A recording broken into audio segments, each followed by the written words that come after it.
2 minutes pour comprendre, aujourd'hui, l'ADH. Alors, je suis avec le docteur Emmanuel Lecornet-Sokol. Vous êtes co-auteur de « Et si c'était hormonal » avec Caroline Balba-Chaminadour. L'ADH, qu'est-ce que c'est? L'ADH, c'est une hormone, donc c'est un messager qui va être responsable de l'état d'hydratation de notre corps, c'est-à-dire de la quantité d'eau que nous avons. Elle est sécrétée par quelle glande, cette hormone? Donc par l'hypophyse, qui est une petite glande qui est là, qui est située à la base du cerveau, Oui. à cet endroit-là Oui, donc elle n'est précisément. pas tout à fait là. Elle est voilà, au milieu. Voilà, au milieu.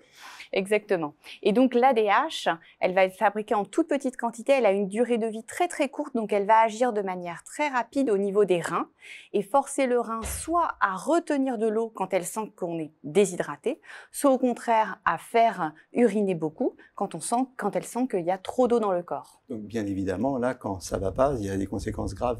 Exactement. Donc par exemple, il peut y avoir des maladies au niveau de l'hypophyse qui font qu'elle est détruite et qu'on ne fabrique plus d'ADH.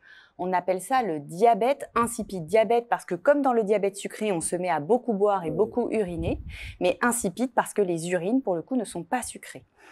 Et donc ça peut être parfois des situations dramatiques, mais actuellement on a un traitement qui marche très bien en comprimé, que l'on peut utiliser de manière très facile et qui est très efficace pour les patients. Dramatique, mais ça se soigne bien.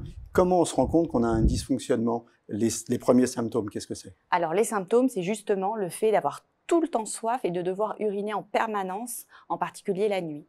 Donc en général, on se met à uriner au moins 4-5 litres par jour, mais parfois ça peut aller même jusqu'à 8 litres, 9 litres, 10 litres par jour.